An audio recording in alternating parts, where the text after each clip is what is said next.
Out of pocket for that shit. Way out of pocket. What do you gain from that?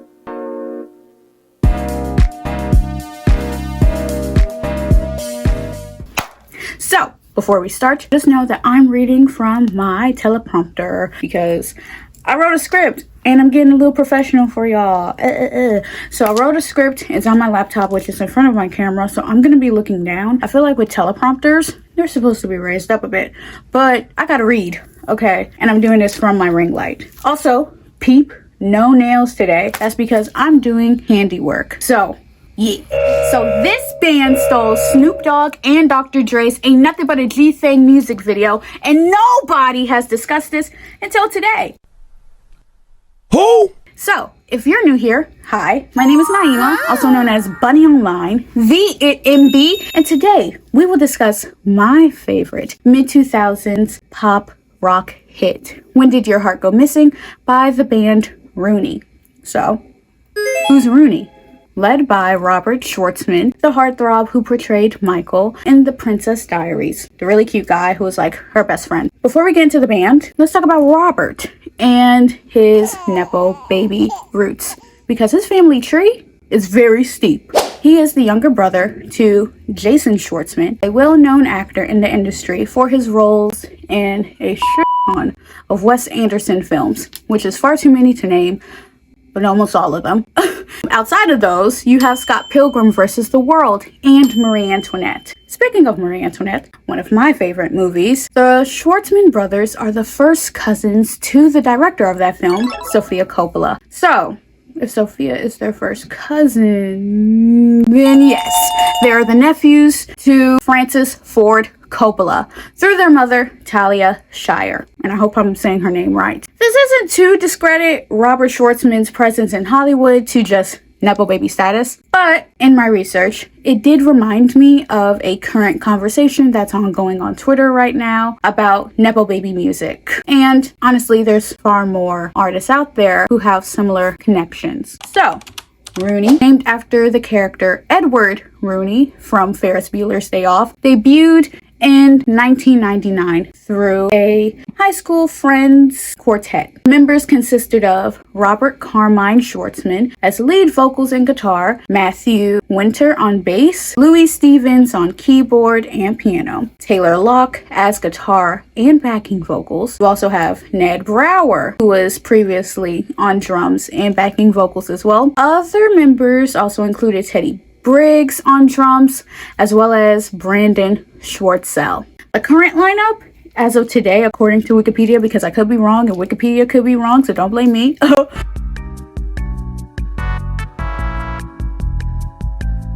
So, the year is 2007, and this rock band releases the alt-rock song, When Did Your Heart Go Missing, on MySpace on March 6th of that year from their album, Calling the World. It charted on Billboard's Top 100 Albums chart of that year. The song was so big that it was featured in Nancy Drew, Gossip Girl, Beauty and the Geek, and New Harbor, The Real Orange County. Now, when did it become my favorite song? It became my favorite song when I was 6 and I watched Nancy Drew. Mind you, the song was at the end credits and I was like, oh my god, this is gonna be my favorite song, so it became my favorite song. So, let's now break down the music video and how it's literally the same music video as Snoop Dogg and Dr. Dre's Ain't Nothing But a G Thang music video. So I discovered the extreme similarities and how they basically ripped off the music video through YouTube, creating a playlist for hip-hop's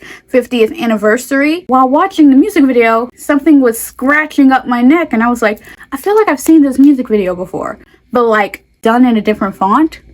So yeah, I did watch the music videos back to back and I was like, yeah, this is literally the same music video verbatim. Let's go through both videos frame by frame. I printed out like the frames that really stood out to me. This is real professional, guys. First things first, we're gonna do the intro. What does the intro consist of in both videos? A car. I don't know cars, but I assume like a Cadillac or whatever, because again, I'm just a girl. I'm a non-binary girl. I'm just a girl, so I don't know cars.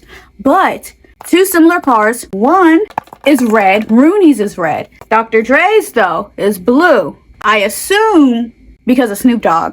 Yeah, so the cars pull up to the house. Both Dr. Dre, curly hair friend, and Rooney, they both pull up to the door. They get out of their cars and they pull up to the house, specifically the front door. So in the next scenes, so you have Dr. Dre along with the guy from Rooney. They enter the house, they interact with the mom.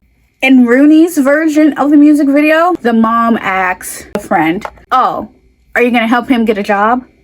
In Dr. Dre and Snoop Dogg's video, it's literally, I would believe, either Snoop Dogg's dad or uncle, whoever, like a male figure in the family, who asked Dr. Dre, "Are you gonna help him go get a job?" And on top of that, you have the introduction of the babies from both families. Speaking of which, what I did learn through my research is that this is actually Talia, like Robert's actual mother. Don't know who the baby is, but either way, family members were actually used in these scenes. Okay, so now we're going to talk about the exit of the home. So on Snoop Dogg's side, Snoop Dogg was already dressed. Snoop Dogg was ready to go. Matter of fact, he was literally in his bed. He was sitting on top of his bed, but he had the ironing board right in front of him. Like, he literally just got done ironing to leave. Like, he was ready for a picnic. On Rooney's side, Robert did not prepare. He was literally sleeping the in. So he literally had to rush to put on his clothes and stuff.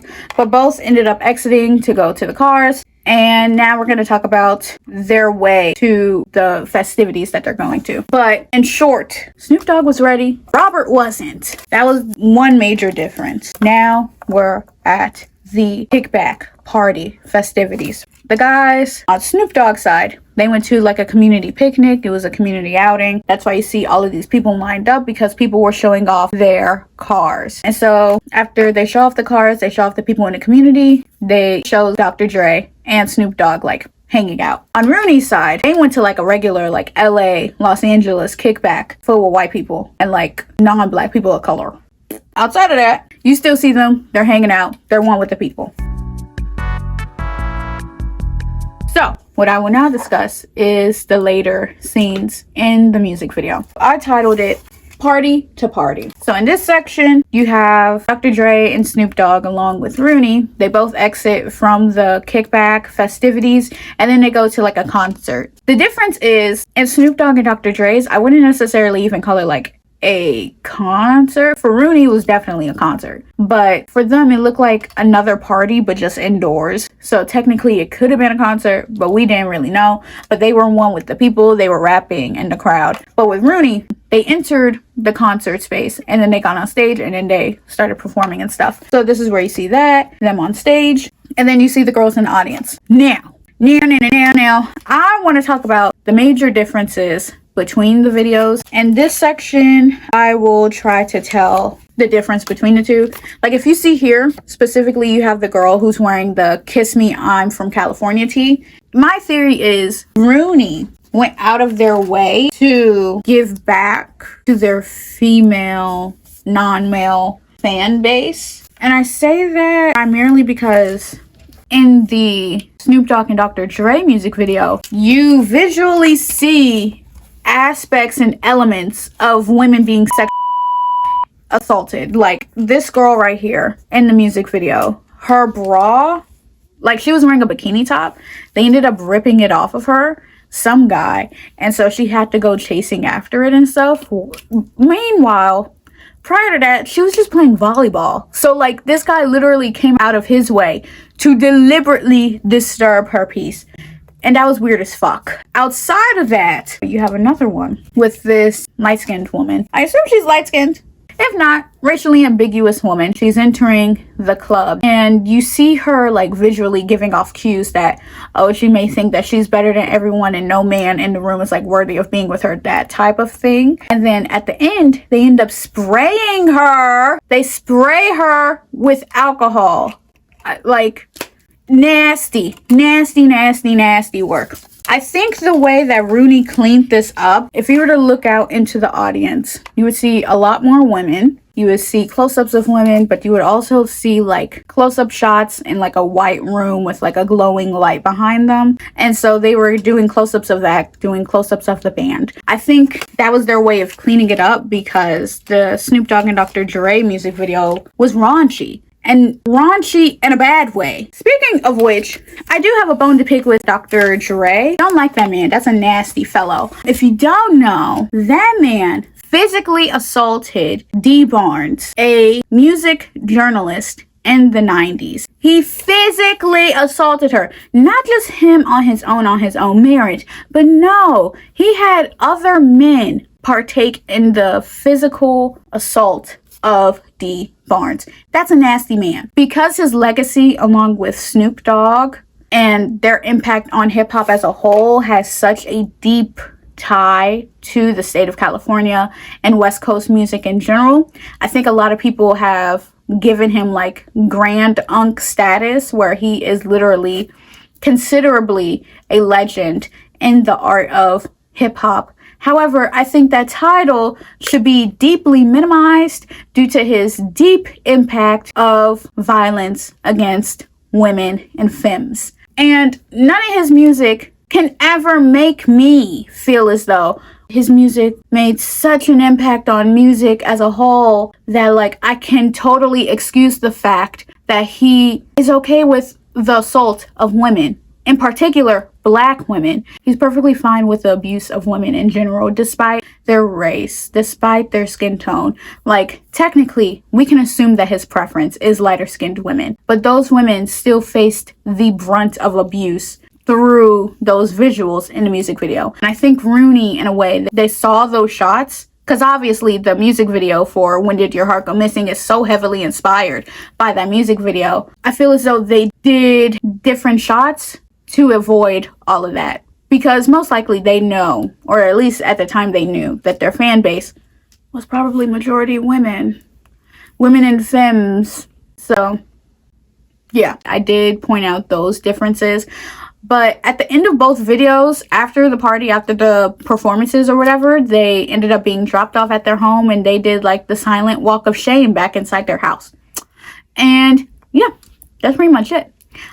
In conclusion, if anyone sends this video to any members of Rooney, do know that the way that my life is set up, short attention span. So I didn't say all of the members who were a part of Rooney at that time who were within the music video, but I love the song, so there's that. And yeah, I did find it funny though. That they promoted it through MySpace, and I don't know, like, it did something for me. It tickled my brain, it tickled my fancy just a little bit to know that people used MySpace to promote their music like that, like how people do today on like TikTok, how they will drop a snippet or whatever of a song, and then it goes viral there first, and then all of the other opportunities rolled in. So yeah, but Rooney, I will place them in the good Nepo baby music category. So yeah, anyways, that's my video for today. I hope you guys enjoyed my little analysis. And yeah, I'll see you in the next video.